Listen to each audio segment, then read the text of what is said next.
Hello दोस्तों, myself Nishchal Kasera and today we are study hydro electric power plant. So firstly हम अपने past lecture को recall करते हैं। हमारा past lecture thermal power plant पर बेस्ड था। तो थर्मल पावर प्लांट में हम क्या पढ़े थे, कैसे हम फॉसिल फ्यूल को बर्न करके इलेक्ट्रिसिटी को जनरेट करते हैं। मीन्स फॉसिल फ्यूल में हमारा कोल पेट्रोलियम आता है, हम कैसे कोल को उसमें बर्न करते थे, बर्न करने के बाद उससे इलेक्ट्रिसिटी प्रोड्यूस करते थे। तो इस लेक्चर में हम पढ़ेंगे हाइड्रो इलेक्ट्रिसिटी पावर प्लांट। तो इस लेक्चर में हम कैसे हाइड्रो पावर प्लांट से इलेक्ट्रिसिटी को प्रोड्यूस करते हैं, इसको पढ़ना है। तो सबसे पहले हम हाइड्रो पावर प्लांट की डिफिनेशन पढ़ते हैं। The electricity produce from the kinetic energy of water is called hydro electricity.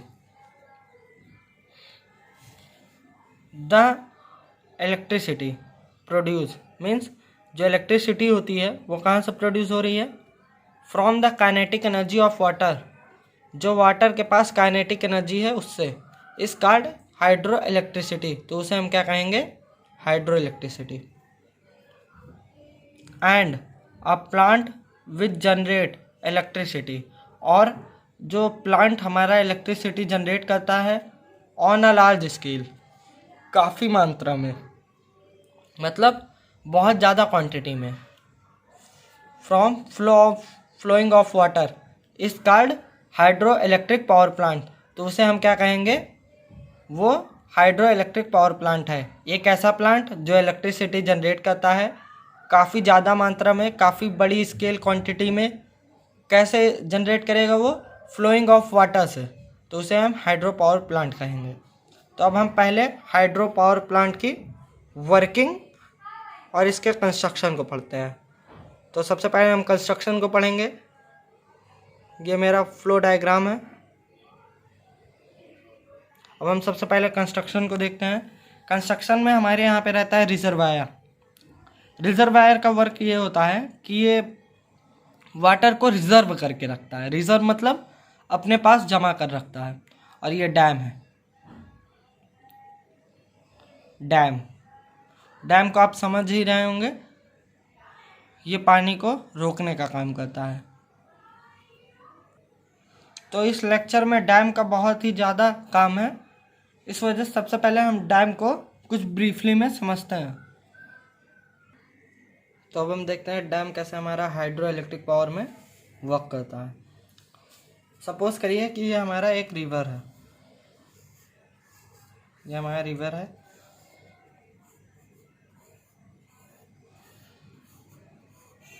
अब हमने यहाँ पे एक डैम को कंस्ट्रक्ट किया।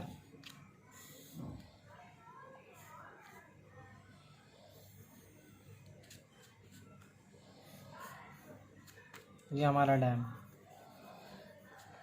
तो अब हमको देखना है, ये रिवर के बीच में डैम को हमने कंस्ट्रक्ट किया। तो अब हमें ये देखना है कि डैम वर्क कैसे करता है। तो अब रिवर के इधर भी वाटर है और इधर भी वाटर है। तो डैम में हम ये करते हैं, जो रिवर होता है वो बढ़ता जाएगा, वो यहाँ से इसके जो वाटर है ये कैसे इस जगह पे फ्लो करेगा। इसके लिए जब हम लोग डैम को कंस्ट्रक्ट करते हैं तो यहाँ नीचे बहुत ही ग्राउंड में जाते हैं, बहुत ही ज़्यादा ग्राउंड लेवल में जाता है रिवर के, इसको सेटअप करने के लिए। तो यहाँ से हम लोग पाइप्स को रखते हैं इसके लिए। तो अब यहाँ से रिवर का पानी आया, इस साइड चलेगा। तो डैम के पास अब रिवर का पानी है, रिवर का वाटर मोर क्वांटिटी में आ गया। तो डैम ऐसा वर्क करता है।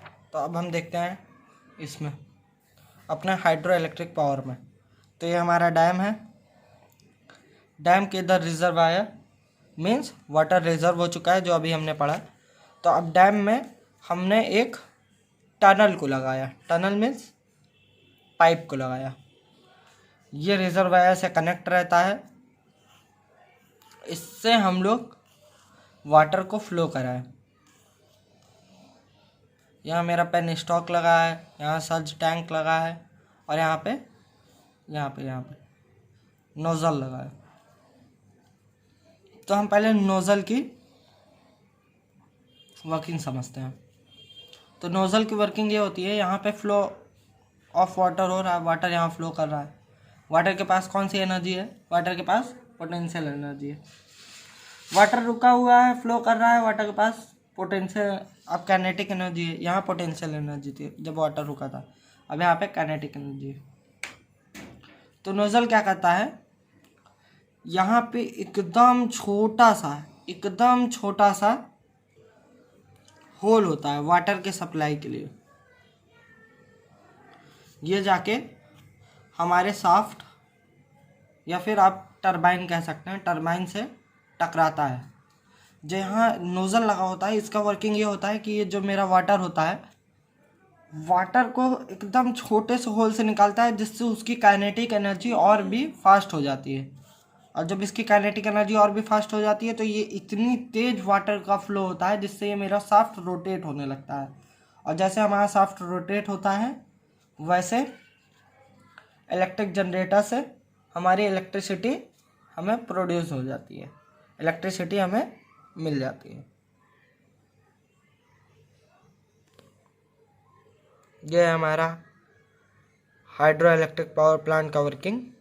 अब हम इसके कुछ पॉइंट को पढ़ते हैं। तो हाइड्रो इलेक्ट्रिक पावर प्लांट का पॉइंट पहला ये है कि ये पॉल्यूशन फ्री होता है। जैसे अभी हमने थर्मल पावर प्लांट में पढ़ा था, थर्मल पावर प्लांट में हम क्या कर रहे थे, थर्मल पावर प्लांट में हमने कोल को बर्न किया था। कोल को बर्न करने से क्या मिला हमको? हार्मफुल गैसेस मिला, जिससे इन्वायरमेंटल पोल्यूशन होता है। लेकिन इसमें हमने किसका यूज़ किया? वाटर का। वाटर किसी भी तरीके से हमें हार्म नहीं करता है, तो ये मेरा पॉल्यूशन फ्री है। सेकंड पॉइंट है हमारा फ्लोट्स कंट्रोल। तो अब हम फ्लोट्स को जानते हैं। फ्लोट्स क्या होता है? फ्लोट्स मतलब बाढ़ समझ रहे हैं? बाढ़ आ जाती है जहाँ पे पानी का ज़्यादा फ्लो हो जाता है। जैसे किसी रिवर में पानी ज़्यादा क्वांटिटी में आ जाता है तो उसके आसपास जितने भी गांव या शहर होते हैं वहाँ तक पानी चला जाता है, तो उसी को हम बाढ़ कहते हैं। तो डैम के वजह से फ्लोट्स कंट्रोल रुके रहते हैं। डैम्स हमारे रिजर्वायर में रिवर के वाटर को कलेक्ट कर लेता है, इसकी वजह से रिवर में ज़्यादा वाटर नहीं आ पाता है और फ्लोट्स के आने की संभावना कम होती है, प्रोबेबिलिटी इसकी कम हो जाती है। तो अब हम पढ़ते हैं तीसरा पॉइंट, रिन्यूएबल। तो रिन्यूएबल का मतलब हम क्या समझते हैं? रिन्यूएबल का मतलब हम समझते हैं जो दोबारा से हम बना सकें। तो यहाँ पे हम दोबारा से इसे बना सकते हैं, या फिर इसे रिन्यूएबल मतलब जो रीयूज कर सके, दोबारा से इसको रीजनरेट कर सके, रीयूज़ कर सके। कहने का मतलब यहाँ ये है कि जैसे हम वहाँ पे कोल का यूज़ कर रहे थे, तो कोल को एक बार यूज़ कर लेंगे तो वो बर्न हो जाएगा, वो ख़त्म हो जाएगा, तो उसका दोबारा से थोड़ी ना यूज़ हो पाएगा। तो इस जगह पे हम वाटर का यूज़ कर रहे हैं। वाटर को हमने एक बार यूज़ किया, फिर से 1 ईयर एगो फिर से एक बार बरसात हुई, वाटर मेरा फिर से आ गया। और उसके बाद भी हम यहाँ पे पढ़ते हैं, जब हम लोग वाटर को यहाँ हाई स्पीड से भेजते हैं टरबाइन या शाफ्ट के पास, तो वाटर इससे टकरा के यहाँ टेल रेस में आता है। टेल रेस हमारा वाटर को कलेक्ट करता है। इससे वाटर भी मेरा वेस्ट नहीं जाता है, वाटर भी मेरा रीयूज हो जाता है। तो अब हम चौथे पॉइंट पे आते हैं अपने, लाइफ 50 ईयर्स। मतलब इसको हम एक बार अगर कंस्ट्रक्शन हो गया हाइड्रो इलेक्ट्रिक पावर प्लांट का, तो इसे हम कम से कम 50 साल तक तो यूज़ ही करते हैं, उसके पहले ये ख़राब नहीं होने वाला है। अब हम अपने पाँचवें पॉइंट पे आते हैं। पाँचवा पॉइंट है हमारा मेंटेनेंस कॉस्ट लो। जो इसका मेंटेनेंस कॉस्ट होता है, मतलब किसी भी इक्विपमेंट को या फिर कोई भी आपके पास वर्किंग इक्विपमेंट है वो वर्क करते करते उसकी इफ़िशियंसी ख़त्म हो जाती है, तो उसके लिए मेंटेनेंस की ज़रूरत पड़ती है। तो उस जगह पे हम देखते हैं मेंटेनेंस कॉस्ट हमारा बहुत लो है, मतलब इसे हम आसानी से मेंटेन करा सकते हैं। But construction cost is very high, लेकिन इसका कंस्ट्रक्शन कॉस्ट बहुत ही ज़्यादा हाई होता है, मीन्स बहुत ही ज़्यादा पैसे का होता है, एक्सपेंसिव होता है इसका कंस्ट्रक्शन कॉस्ट। इसको जब हम लोग कंस्ट्रक्ट करते हैं, मतलब इसका निर्माण जब किया जाता है, हाइड्रो इलेक्ट्रिक पावर प्लांट का जब निर्माण करते हैं हम लोग, तब बहुत ही ज़्यादा पैसा लग जाता है। और ये हाइड्रो इलेक्ट्रिक पावर प्लांट कौन कंस्ट्रक्ट कराता है, मैं आपको बता दें, ये हमारी सरकार द्वारा होती है, मतलब गवर्नमेंट के द्वारा होती है। तो इसके एडवांटेज थे ये। अब हम थोड़े डिसएडवांटेज के बारे में बात करते हैं। इसका सबसे हाई डिसएडवांटेज ये है, या फिर ह्यूज डिसएडवांटेज हम कह सकते हैं, वो ये है कि रिवर में जो भी हमारे एनिमल्स होते हैं, रिवर में भी प्लांट्स होते हैं, वो सब ख़त्म हो जाते हैं इससे। अब हम कहीं भी डैम लगा रहे हैं तो मतलब डैम को अभी हम बताए थे काफ़ी अंडरग्राउंड तक रिवर के लेके जाते हैं, तब हमारा डैम कंस्ट्रक्ट होता है।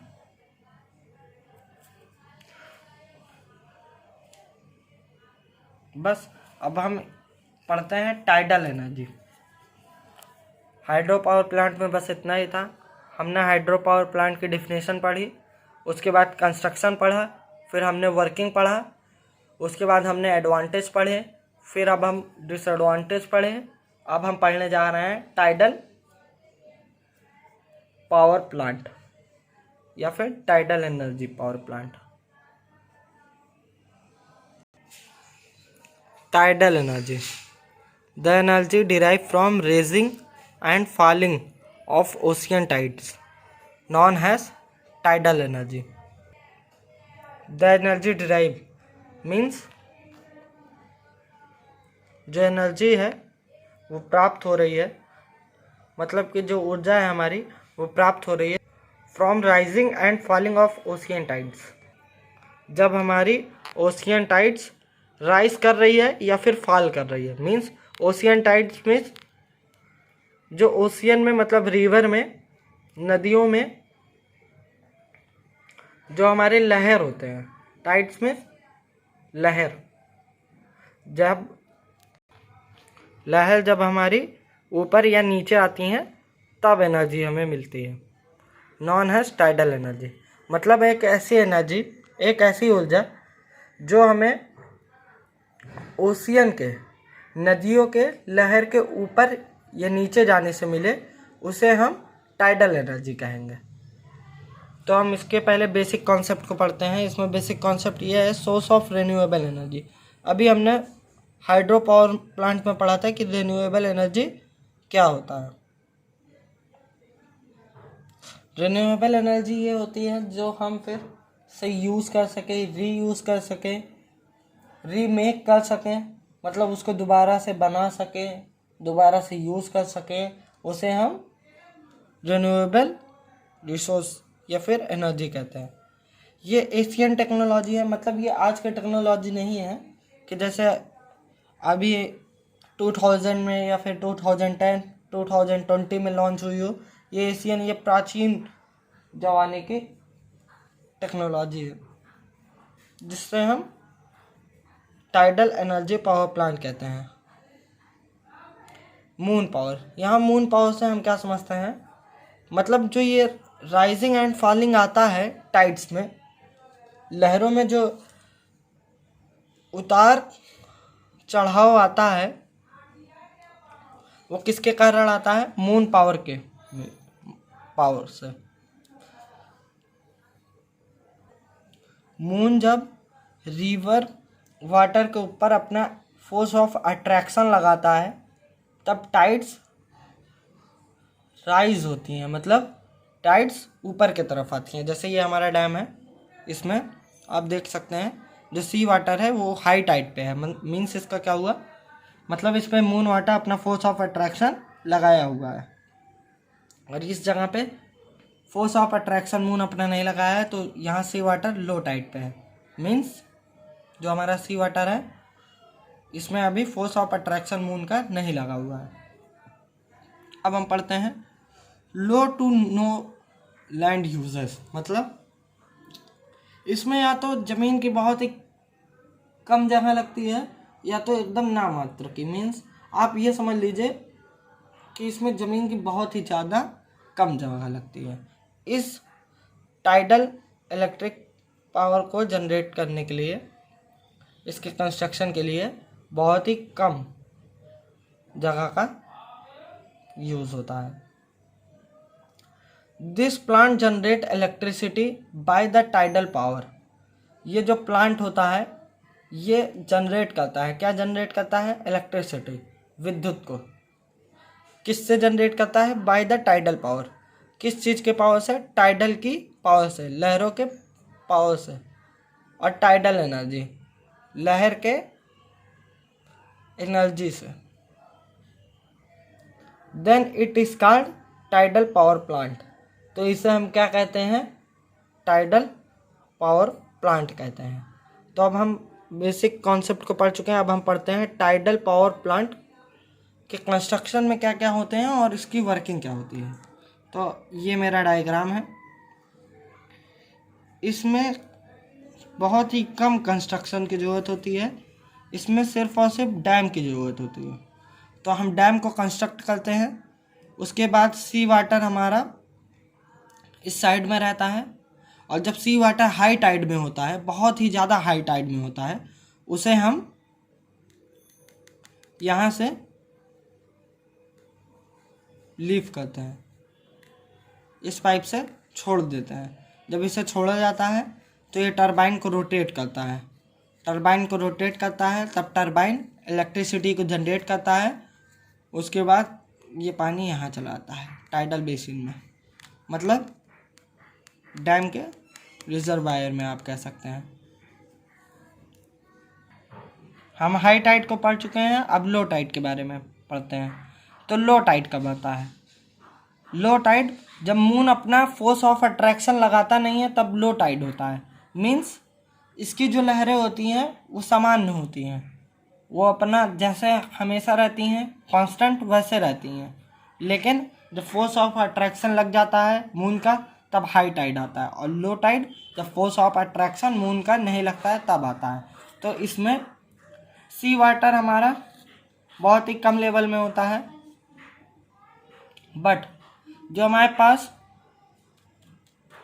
डैम में वाटर होता है उसका यूज़ करके हम इससे इलेक्ट्रिसिटी जनरेट करते हैं। तो हम डैम को वाटर को इस पाइप से छोड़ते हैं और यहाँ से टरबाइन हमारा रोटेट करके इलेक्ट्रिसिटी को जनरेट करता है और इधर लीव कर जाता है सी वाटर में। तो ये हमारे लो टाइड के बारे में बात हो गई।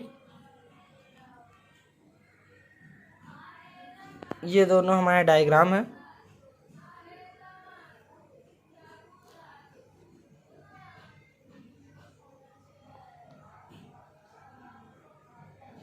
तो इस वीडियो लेक्चर में हम इतना ही बात करेंगे।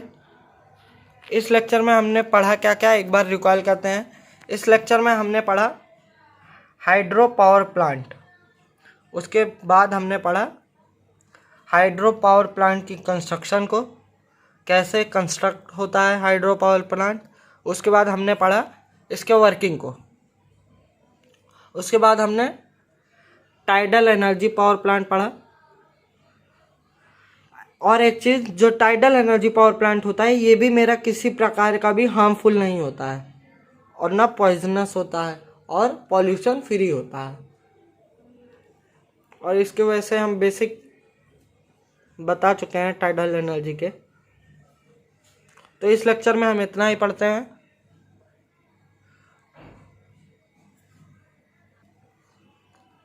यह हमारे बीएमसी का सेकंड लेक्चर था, basic of mechanical and civil engineering का सेकंड लेक्चर था। मैं basic of mechanical and civil engineering के पूरी बुक में जितने भी चैप्टर हैं सारे कवर करूँगा विद इन 30 डेज़। 30 दिनों के अंदर मैं पूरी बुक को कवर करूँगा। अगर आपको मेरी वीडियोस अच्छी लगती हैं तो प्लीज़ लाइक करिएगा एंड सब्सक्राइब करिए मेरे चैनल को। Thank you. जय हिंद, जय भारत।